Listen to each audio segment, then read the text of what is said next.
डर और खौफ। मैं इस वक्त SMGS हॉस्पिटल में हूँ।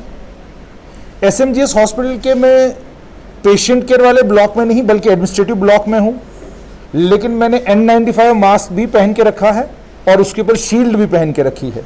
साफ तौर पर यह दर्शाता है कि आम आदमी, चाहे पत्रकार हो, चाहे नेता हो, चाहे अभिनेता हो, कोई भी हो, खौफ और डर कोविड-19 के इन्फेक्शन को कैच करने का कितना ज़्यादा है। लेकिन मेरे साथ वो कोरोना वॉरियर, वो कोविड-19 के लड़ाके बैठे हैं जो 24/7 यानी 24 घंटे पेशेंट के साथ जिनका डायरेक्ट कांटेक्ट रहता है। मेरे साथ हैं राज जसरोटिया जी। आइए इनसे जानते हैं कि नर्सिस के लिए कोविड-19 के बीच में कितना मुश्किल है काम करना। सबसे पहले आपको बहुत बहुत मुबारकबाद, और सबसे बड़ी बात यह कि आपको सलाम है इस चीज़ के लिए। कोविड-19 के चलते मैं मास्क पहन के, शील्ड पहन के आपका इंटरव्यू करने के लिए आया हूं। सबसे पहले ये जानना चाहूँगा नर्सिस के लिए कितना मुश्किल है कोविड-19, क्योंकि इन्फेक्शन ऐसा है आपको नहीं पता कहाँ पे आप इन्फेक्ट हो जाएं। देखो, नर्सिस के लिए है तो बड़ी ये मुश्किल काम है, ये आसान काम नहीं है कोविड में काम करना, मगर मेरी नर्सिस पूरी काम कर रही हैं, बड़े दिल से कर रही हैं, और वहाँ पे काम करना एक आसान बात नहीं है। जैसे लोग कहते हैं कि यहाँ पे कोई काम नहीं हो रहा, नर्सिस नहीं आ रही या हमारे डॉक्टर नहीं आ रहे, ये बात नहीं है। अगर नर्सिस या डॉक्टर ना आए तो पेशेंट कैसे ठीक हो सकता है। अगर एक पेशेंट की सर्जरी होती है, अगर उसको नर्सिस इंजेक्शन नहीं लगाएगी, देखेगी नहीं, या हमारा NO या 4th क्लास बंदा है, अगर उसकी कोई बेडशीट या कोई ऐसी गंदगी चीज़ जो साफ़ नहीं करेगा तो वो कैसे ठीक होके जाएगा।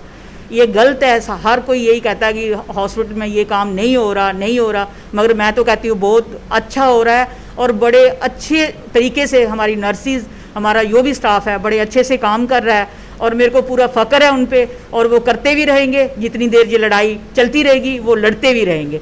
आपसे जानना चाहूँगा कि डर नहीं लगता आपको कि इन्फेक्शन होगा? और सबसे बड़ी बात, मैं बहुत सारी नर्सिस से जिनसे मैं मिला, कोई नानी है, कोई दादी है, तो आपको खौफ नहीं आता कि आपके एज ग्रुप में बहुत सारी डायरेक्शंस, बहुत सारे प्रिकॉशंस की बात जो है वो प्रशासन कर रहा है, CDC कर रहा है, ICMR कर रहा है, हेल्थ एंड फैमिली वेलफेयर कर रहा है?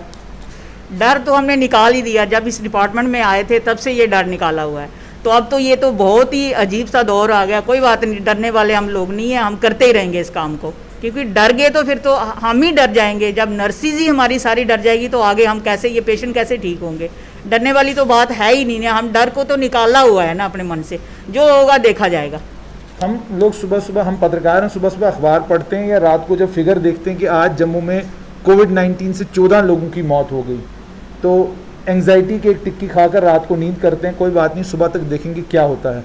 तो आपके लिए जानना चाहूँगा, जब आप अपने घर जाते हैं, परिवार से मिलते हैं या दूर रहते हैं, क्या कर रहे हैं इस, क्योंकि अब लगभग 7 महीने हो गए हैं।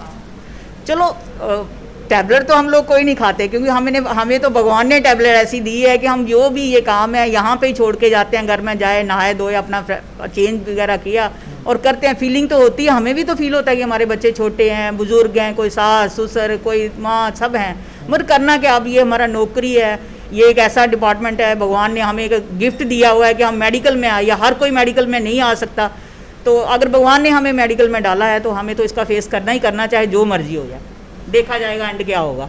एक आपके नर्सिंग ऑर्डरली थे, वो शहीद हुए इस जंग के बीच में, वो शहीद हुए। एक नर्स के बारे में सुना, वो भी शहीद हुई।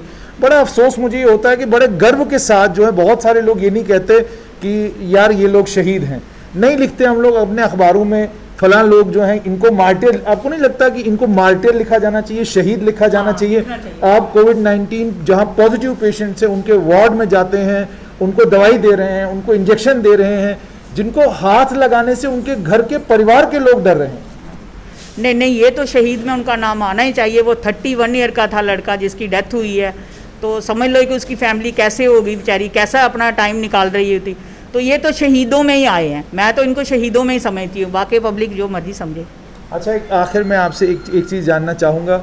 मैंने शील्ड पहनी है, कैमरामैन ने भी शील्ड पहनी है, मास्क पहना हुआ है, लेकिन आप ट्रिपल लेयर मास्क में हैं। ये ट्रिपल लेयर मास्क अब कितने टाइम से लगातार आप पहन रही हैं इसी तरीके से, 2 मास्क 3 मास्क? ये तो जब से ये शुरू हुआ ऐसे ही डाल रहे हैं हमें। हम अगर शील्ड डाल के डालें या ये N95 डालें तो फिर तो यही पहनते रहेंगे। हम ऊपर वाले के भरोसे चलते हैं। हमारा सारा स्टाफ सभी ने यही डाला हुआ है मास्क। किसी ने N95, हाँ जब हम पर्टिकुलर उस जाते हैं, जैसे कोविड सेक्शन हमारी है, नीचे रिकवरी है, PP सेंटर है, वहाँ पे N95 डालते हैं और शील्ड भी डालते हैं।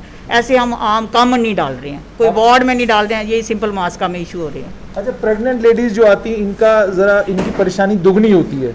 एक तो डिलीवरी का मसला है, आप इस मामले में डिले नहीं कर सकते। रैट का टेस्ट करना है, पॉजिटिव आए नेगेटिव आए, आपको तो उसे डिलीवरी रूम में लेके जाना ही जाना है और डिलीवरी करनी ही करनी है। तो ये ख़तरनाक है या जो इमरजेंसी में आम तौर पर पेशेंट आता है? नहीं, ये ज़्यादा खतरनाक है क्योंकि ये दो हैं, एक उसके पेट में, एक बेचारी खुद है, वो ऐसे ही परेशान होगी। तो हम तो पहले उसका सीधा वहाँ से OPD से टेस्ट करवाते हैं, अगर पॉजिटिव है तो उसको पॉजिटिव वाले वार्ड में शिफ्ट कर देते हैं। वहाँ पे अलग सा हमारे एडमिनिस्ट्रेशन MS हमारे बहुत अच्छे हैं, उन्होंने बड़ा इसके लिए वो किया है। उन्होंने अलग सा कोविड OT बनाया हुआ है, रिकवरी बनाई हुई है। बड़ा अच्छा हमारा सिस्टम चल रहा है। हर कोई डिलीवर होकर आराम से नेगेटिव होके घर जा रहे हैं। दीदी, हम तो दिन में कम से कम 10 बार सैनिटाइज करते हैं, आप अपने हाथ कितनी बार सैनिटाइज करते हैं? देखो भाई, हमने तो ये सोचा नहीं कि बार बार सैनिटाइज करें, मगर यह है कि कहीं कोई मन करता है पानी पीना है तो कर लेते हैं, या खाना खाना हो तो हम तो खाने को भी भूल गए हैं। ऐसे लगता है अब ये खोलेंगे फिर खाना खाएंगे, मिला नहीं मिला तो निकल गए ऐसे ही। और लड़ाई लड़ते रहेंगे? हाँ, क्यों नहीं लड़े, जब तक ये है लड़ते रहेंगे, हम नहीं पीछे हटेंगे। तो आपने सुन लिया कि नर्सिंग का जहाँ तक ताल्लुक़ है, नर्सिस का जहाँ तक ताल्लुक़ है, आपने साफ तौर पे सुन लिया, काम बहुत मुश्किल है। कई नानियाँ हैं, कई दादियाँ हैं।